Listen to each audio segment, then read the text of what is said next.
सकता है। अब हम देखते हैं पब्लिक न्यूसेंस। पब्लिक न्यूसेंस यानी कि ये बताया गया है सेक्शन 152, न्यूसेंस हटाने के लिए कंडीशनल ऑर्डर, जो कि conditional order for removal of nuisance, यानी कि न्यूसेंस हटाने के लिए जो है सशर्त आदेश दिया जा सकता है। 152 ये यूपी जुडिशरी में के लिए जो है प्री और मेंस दोनों में ये क्वेश्चन पूछे जाते हैं, इंपॉर्टेंट है ये। फर्स्ट सब सेक्शन कहता है कि जब किसी जिला मजिस्ट्रेट यानी कि डीएम या उपखंड मजिस्ट्रेट या मजिस्ट्रेट का या राज्य सरकार द्वारा इस निमित्त विशेषता सशक्त किसी अन्य कार्यपालक मजिस्ट्रेट का किसी पुलिस अधिकारी से रिपोर्ट या अन्य इत्तला प्राप्त होने पर या और ऐसा साक्ष्य यदि कोई हो लेने पर जैसा वह ठीक समझे, यह विचार है कि मतलब जो न्यूसेंस हटाना है, मतलब रिमूवल ऑफ न्यूसेंस है, उसके लिए कंडीशनल ऑर्डर यानी कि सशर्त आदेश कौन दे सकता है। तो ऐसी कंडीशन में कौन देगा? जिला मजिस्ट्रेट देगा या फिर उपखंड मजिस्ट्रेट देगा, या जो राज्य सरकार है, जो स्टेट गवर्नमेंट है, उसके द्वारा ऑथराइज किया गया कोई एग्जीक्यूटिव मजिस्ट्रेट जो कि किसी पुलिस अधिकारी से रिपोर्ट पर, मतलब जो उसे इन्फॉर्मेशन मिल रही है या तो पुलिस ऑफिसर की रिपोर्ट से होगी या फिर कोई अदर इन्फॉर्मेशन आती है, तब ऐसा डीएम, एसडीएम या स्टेट गवर्नमेंट द्वारा ऑथराइज कोई एग्जीक्यूटिव मजिस्ट्रेट जो है ऐसे न्यूसेंस हटाने के लिए कंडीशनल ऑर्डर यानी कि सशर्त आदेश दे सकते हैं। फर्स्ट कहता है कि किसी मतलब जो कंडीशन होगी यानी कैसी कैसी जो है कंडीशन पर जो है कि ऐसा ऑर्डर दिया जा सकता है, उसकी बात करता है। पहला बात करता है किसी लोक स्थान या किसी मार्ग, नदी या जल सरणी से जो जनता द्वारा विधि पूर्वक उपयोग में लाई जाती है, यानी कि कोई भी ऐसा पब्लिक प्लेस है या कोई मार्ग है या कोई नदी है या जल सरणी है, मतलब जहाँ से जनता जो है लॉफुली वहाँ पर यूज़ करती है या लाई जा सकती है, तो कोई विधिवत बाधा या न्यूसेंस हटाया जाना, ऐसा जो है ऑर्डर दिया जा सकता है। कोई विधिवत बाधा या न्यूसेंस को हटाए जाने का ऐसा ऑर्डर डीएम, एसडीएम या स्टेट गवर्नमेंट द्वारा ऑथराइज किसी एग्जीक्यूटिव मजिस्ट्रेट द्वारा दिया जा सकता है।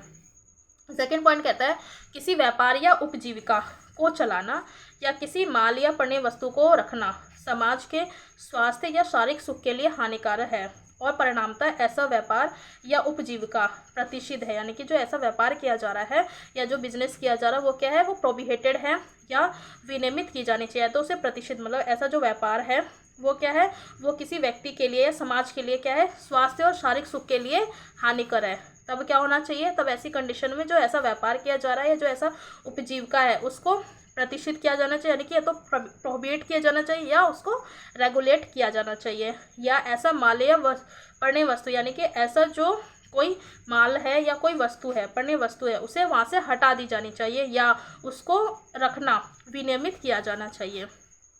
यानी कि बी पॉइंट ये कहता है कि किसी व्यापार या उपजीविका को चलाना है, ठीक है, या कोई माल या पण्य वस्तु है, लेकिन उससे क्या होता है, समाज के लिए, स्वास्थ्य के लिए वो हानिकर है, यानी कि पब्लिक को जो है कि पब्लिक हार्म क्रिएट कर रहा है वो, तो ऐसी कंडीशन में क्या होना चाहिए, ऐसी कंडीशन में जो है ऐसा व्यापार है या जो उपजीविका है उसको प्रोहिबिट यानी कि मना कर दिया जाना चाहिए, प्रतिष्ठित किया जाना चाहिए, उसको रेगुलेट किया जाना चाहिए। ग पॉइंट कहता है किसी भवन का निर्माण, यानी कि किसी भवन का निर्माण किया जा रहा है या किसी पदार्थ का वयन यानी कि डिस्पोज ऑफ किया जाना है जिससे संभाव्य है, यानी कि पॉसिबिलिटीज़ है कि अग्निकांड या विस्फोट हो जाए, यानी कि कोई भी भवन का निर्माण किया जा रहा है या किसी पदार्थ का डिस्पोज ऑफ किया जा रहा है जिससे पॉसिबिलिटीज़ बनती है कि अग्निकांड होगा या कोई विस्फोट हो जाएगा, तब क्या होना चाहिए, तब जो ऐसा भवन का जो निर्माण है या ऐसा कोई पदार्थ है जिसका डिस्पोज ऑफ किया जाना है, तो ऐसे जो है उसको रोक दिया जाना चाहिए या बंद कर दिया जाना चाहिए। डी पॉइंट कहता है कि कोई भवन, तंबू, संरचना या कोई वृक्ष ऐसी दशा में है कि संभाव्य यानी कि पॉसिबिलिटीज़ है कि ऐसा जो भवन है या तंबू या संरचना है वह क्या हो सकता है, वह गिर सकता है, गिर जाए और पड़ोस में रहने या कारोबार करने वाले या पास से निकलने वाले व्यक्तियों को उससे हानि हो, ठीक है, और परिणामतः ऐसे भवन, मतलब यदि कोई भवन है, तंबू है या संरचना है या फिर वृक्ष है, मतलब वो ऐसी कंडीशन में हो जाती है कि या तो वो गिर जाए, और यदि कोई ऐसा भवन है या तंबू है या संरचना है यदि वो गिर जाती है और उससे किसी व्यक्ति को कोई नुकसान होता है, ठीक है, या कोई कारोबार कर रहा है, पड़ोस में रहने वाला कोई व्यक्ति कारोबार कर रहा है, ठीक है, या उससे जो है कोई पास से कोई व्यक्ति निकल रहा है, उससे उसको हानि होती है, तब ऐसी कंडीशन में ऐसा जो भवन है, तंबू है या संरचना है, ठीक है, उसको हटाना चाहिए, वहाँ से हटाना या उसको मरम्मत करना, उसकी मरम्मत करना चाहिए, ठीक है, और उसमें आलम लगाना चाहिए। आलम मतलब उसका कोई अल्टरनेटिव कुछ चीज़ लगाई जानी चाहिए जिससे वो स्ट्रॉन्ग हो सके। और यदि ऐसा कोई वृक्ष है तो वृक्ष को क्या किया जा सकता है, वृक्ष को वहाँ से हटाना चाहिए या उसमें आलम लगाना चाहिए। ई पॉइंट कहता है ऐसे किसी मार्ग या लोक स्थान के पार्श्वस्थ, यानी कि कोई ऐसा कोई मार्ग है या जो पब्लिक प्लेस है उसके आसपास क्या होता है, या तो तालाब हो, कुआं हो या उत्खात को इस प्रकार से बाड़ लगा दी जानी चाहिए कि जनता को होने वाले खतरे का निवारण हो सके। और एफ पॉइंट कहता है कि किसी भयानक जो जीव जंतु है उसको नष्ट, परिरुद्ध या उसका अन्यथा व्ययन किया जाना चाहिए। तब ऐसा मजिस्ट्रेट, ऐसा कौन सा मजिस्ट्रेट, डीएम हो गया या एग्जीक्यूटिव मजिस्ट्रेट हो, या फिर जो स्टेट गवर्नमेंट द्वारा ऑथराइज कोई एग्जीक्यूटिव मजिस्ट्रेट हो, मतलब डीएम, एसडीएम या फिर जो स्टेट गवर्नमेंट है उसके द्वारा ऑथराइज कोई एग्जीक्यूटिव मजिस्ट्रेट हो। कंडीशन कौन कौन सी, ये जो अभी हमने ए टू एफ पॉइंट पढ़ा कि कोई लोक स्थान है या कोई व्यापार या उपजीविका है या कोई भवन का निर्माण किया जा रहा है, या डी पॉइंट कोई भवन, तंबू या संरचना कोई ऐसी कंडीशन में है कि वो गिर जाए ऐसी परिस्थिति में, या फिर ई पॉइंट कहता है कि कोई मार्ग है या कोई लोक स्थान है जिसके आसपास जो है तालाब या कुएं हैं, अब वो ऐसी कंडीशन में है कि उससे लोगों को हानि हो सकती है, तो उसे उसके आसपास जो है बाड़ लगा देनी चाहिए जिससे कि जनता को होने वाले खतरे का निवारण हो सके। मतलब ये ऐसी परिस्थितियां होती हैं तब जो है कि कोई डीएम या एसडीएम या जो एग्जीक्यूटिव मजिस्ट्रेट हो ऑर्डर दे सकता है। वो कैसे ऑर्डर देंगे, पहले ही बात करता है कि जो ऐसा बाधा है, ठीक है, बाधा या न्यूसेंस को हटा देनी चाहिए, यानी कि जो ऐसी वस्तु से या ऐसी कोई चीज़ से या कोई भवन के निर्माण से कोई बाधा उत्पन्न होती है तो उसको ऐसे हटा देना चाहिए।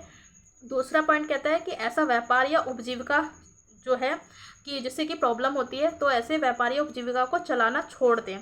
या उसे ऐसी रीति से बंद कर दें, या तो उसे चलाना छोड़ दें या फिर उस रीति से बंद कर दें या फिर उसको रेगुलेट करें, प्रॉपर तरीके से उसको रेगुलेट किया जाना चाहिए जैसा निर्दिष्ट की जाए।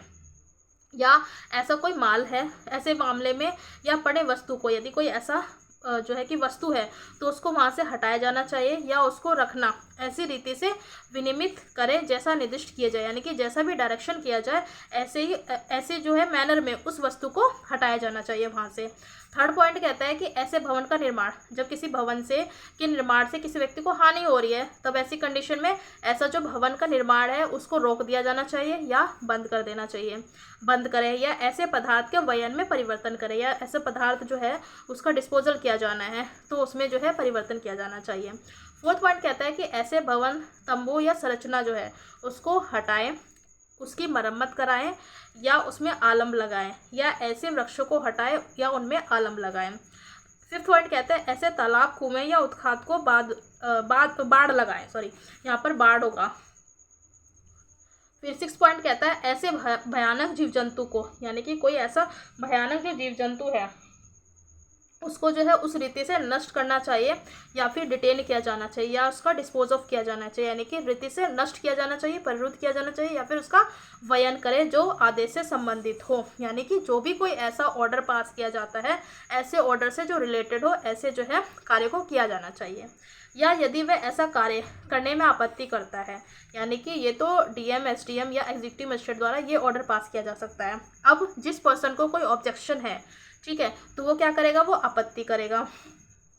तो ये कहता है कि यदि वह ऐसा करने में आपत्ति करता है तो वह स्वयं उसके समक्ष या उसके अधीनस्थ किसी अन्य कार्यपालक मजिस्ट्रेट के समक्ष उस समय और स्थान पर जो उस आदेश द्वारा नियत किया जाए हाजिर हो और इसके पश्चात उबंधित प्रकार से कारण दर्शित करें कि उस आदेश को अंतिम क्यों ना कर दिया जाए, यानी कि ऐसा कोई भी ऑर्डर डीएम, एसडीएम या एग्जीक्यूटिव मजिस्ट्रेट द्वारा पास किया जाता है तब जिस व्यक्ति को आपत्ति है, मतलब जिसको ऑब्जेक्शन है, वो क्या करेगा, वो ऐसे जो है जो ऐसा कोई कार्यपालक मजिस्ट्रेट है या उसके जो है सबऑर्डिनेट है कोई मजिस्ट्रेट,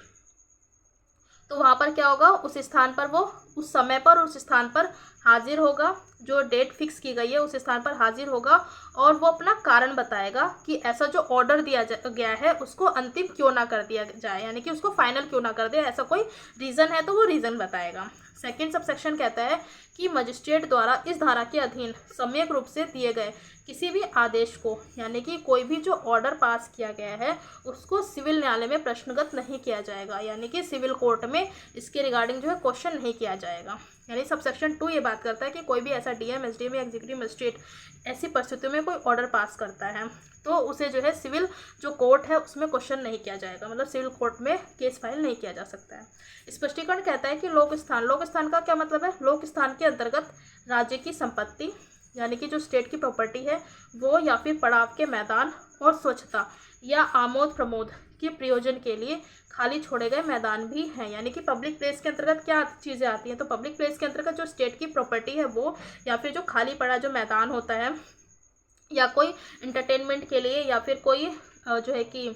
फील्ड वगैरह के लिए खोला गया है, कोई चीज़ जो स्थान है वो छोड़ा गया है, तो उसे भी हम पब्लिक प्लेस कहेंगे, यानी कि लोक स्थान के अंतर्गत वो भी चीज़ें आती हैं। अब आता है सेक्शन 153, कहता है कि आदेश की तामील या अधिसूचना, या तो जो ऐसा ऑर्डर दिया गया है उसकी जो है तामील की जाएगी और उसको नोटिफाई किया जाएगा, यानी कि सर्विस